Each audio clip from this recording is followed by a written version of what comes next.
Hello, my name is Jessica Williams, and I'm the Director of Practice Support Services at Southeast Area Health Education Center. Thank you for joining this HEC Talk session on MACRA Readiness, where I will be discussing with you how you can begin preparing. So, with all this MACRA talk, you are probably wondering, where in the world do I start? First and foremost, you want to know if you are eligible to participate. For the first 2 years, MACRA only impacts physicians, physician assistants, clinical nurse specialists, and nurse anesthetists. As you can see on the right side of the column, this list expands considerably in 2019 for clinicians who should participate. Also note anyone newly enrolled in Medicare, anyone in an advanced APM, or anyone who sees less than 100 Medicare patients or less than $30,000 in Medicare charges is also exempt from MIPS. Once you confirm your eligibility, you want to spend some time assessing your performance under the current Medicare quality programs. As you learned earlier, MACRA is the combination of the Electronic Health Record Incentive Program for Meaningful Use, or EHRMU, the Physician Quality Reporting System, or PQRS, and the Value-Based Payment Modifier, or VBM, into one program. Now, let's take a dive into each of these three areas. Did you participate in Meaningful Use last year?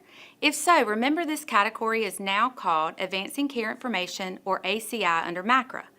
If you successfully participated in Meaningful Use, continue to incorporate capture and MU data in your workflow.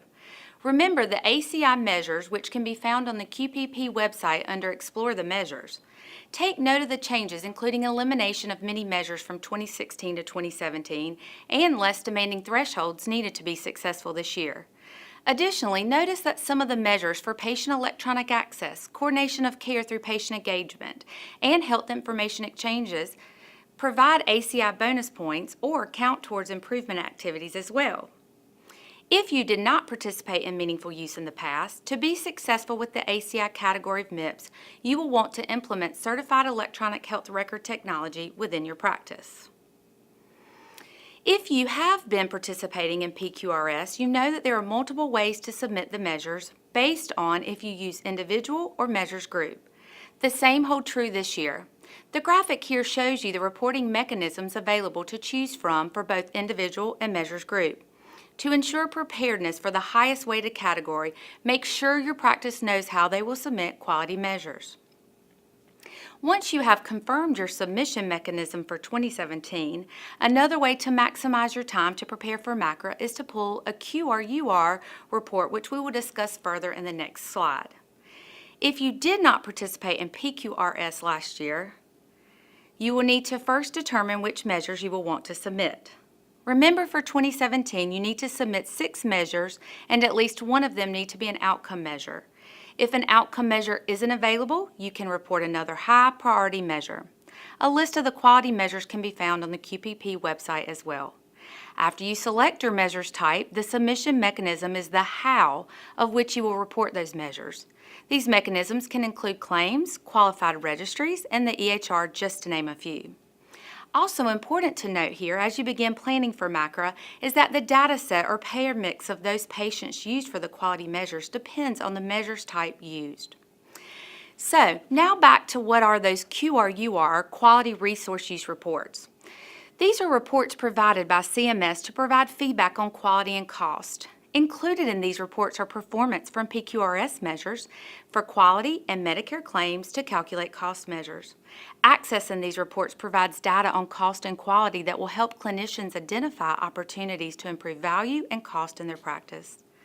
All physicians and group practices will be subject to the Value-Based Payment Modifier in 2017 based on a composite score of metrics they reported under the Physician Quality Reporting System in 2015 and multiple other quality and cost metrics that CMS automatically calculates based on claims. For more information on this topic, be sure to check out the QRUR video in the HEC Talk series.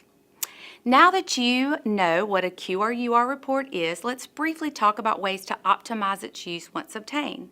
To get started, you need to establish an Enterprise Identity Management Account, or EIDM. You want to ensure you have the correct role within the EIDM system to access your QRUR. After you have established an EIDM username and password, you need to visit portal.cms.gov and then download a copy of your QRUR report. Once obtained, start by identifying opportunities for improvement. Here you can see an example of a QR/UR report we have. On this table, higher is better, so the practice is below the benchmark average on diabetes A1C pore control and LDL, but above the benchmark average with blood pressure control. Look for any gaps or low-hanging fruit. Where is your greatest return on investment of time and resources? Finally, develop a quality improvement team and a plan. Once you know the quality measures your practice will work on, you can then standardize your workflows to collect data and train your providers and staff. Finally, remember to review data regularly because, as the saying goes, you can't manage what you don't measure. New to 2017, the last MIPS category, Clinical Practice Improvement Activities, gives clinicians a chance to showcase their efforts towards improving access, care coordination, and patient engagement. To begin, you want to visit the QPP site and download the list of improvement activities available. You can also export this list into an Excel spreadsheet, which allows you to filter the fields and sort the data. To begin with, start by looking at the name of the improvement activities available and find those that you are already doing within your practice. Next, review the activity weighting column. If you are in a practice with less than 15 providers, you will need to complete 1 high or 2 medium-weighted activities. Once you decide on a few to pursue, you want to next educate and train your staff on these activities that the practice has selected to participate in. Note, if your practice has been recognized as a patient-centered medical home or participating in an advanced payment model, full credit is awarded for this category. Now that we have reviewed how your practice can prepare for MIPS, one final way you can ensure you're MACRA ready is to contact your EHR vendor. Find out if your technology will be on the 2014 Certified Edition, 2015 Certified Edition, or combination of the two. The version of your software determines your ACI or MU measures. Find out if your vendor is certified to support quality or PQRS reporting through the EHR. While there are multiple submission mechanisms available and may be used for each performance category, finding out how your vendor can support you to save additional time and financial resources.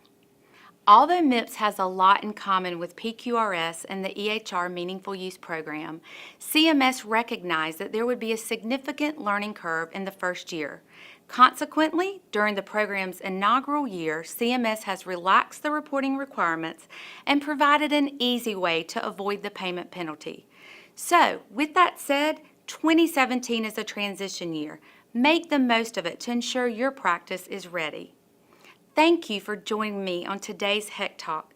I hope you find this information helpful as you prepare for your MACRA reporting.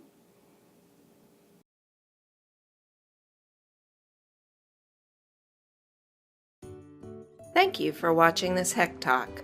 Your feedback is valuable to us and will help us to bring you more information on the topics you need to know about. Please provide us with your valuable feedback by clicking on the link in the video description and answering our short 2-question survey.